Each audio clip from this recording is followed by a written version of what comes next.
Un'iniziativa sicuramente importante che vede oggi l'assessorato qui confrontarsi con le istituzioni di Agrigento, Caltanissetta ed Enna per una tematica estremamente di grande rilievo in questo momento di grande disagio economico per le famiglie, ma non solo. Ecco, qual è lo scopo di oggi? Lo scopo di oggi è sostanzialmente quello di portare in periferia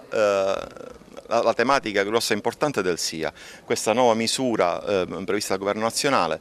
che è un sostegno all'inclusione, quindi alla povertà, che non soltanto si traduce in un sostegno concreto, ma stabilisce sostanzialmente anche un rapporto, una sorta di contatto sociale con la famiglia che viene presa in carico, perché a fronte di un sostegno economico la famiglia si impegna ad avviare un percorso di inclusione fatto di politiche attive del lavoro, di attività formative e quant'altro. Noi abbiamo avviato sin dall'inizio un'attività di diffusione, di divulgazione sul territorio di questa misura,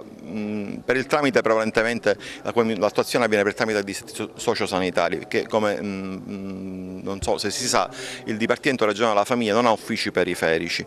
e quindi di fatto deve interagire con queste strutture e con il Dipartimento del lavoro, è un meccanismo di rete, quindi noi abbiamo fatto questa attività di diffusione, divulgazione capillare. Ne abbiamo fatto già un primo incontro a Caltanissetta all'inizio, poi ne abbiamo fatti due concentrati nelle due areali Sicilia orientale e Sicilia occidentale.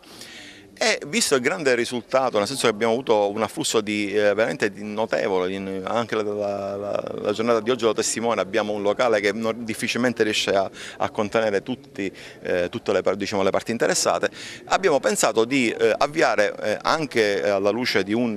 nuovo decreto sul SIA che stabilisce anche delle nuove modalità di accesso, un altro momento di divulgazione, però questa volta in maniera più capillare, quindi raggruppando un certo numero di province e quindi muovendosi sul territorio. Le risorse sono abbastanza,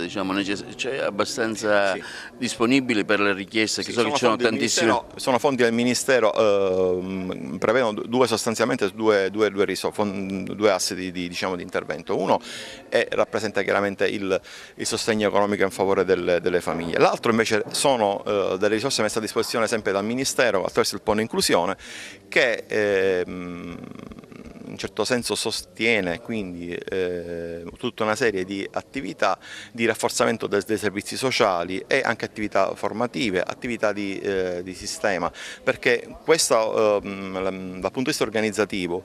il SIA prevede l'interazione di diversi attori, quindi anche dal punto di vista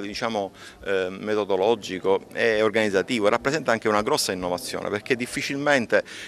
come sapete, le amministrazioni dialogano tra di loro.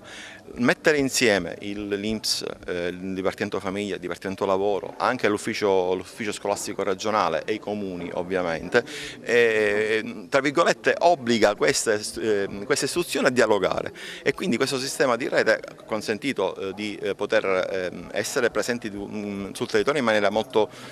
importante. Per quanto riguarda le risorse per l'inclusione, sono risorse che servono per rafforzare i servizi sociali, che poi sono veramente gli attori fondamentali sul territorio e, come sappiamo benissimo, spesso sono alle prese con difficoltà organizzative relativamente al personale, alle risorse, anche dal punto di vista logistico, per cui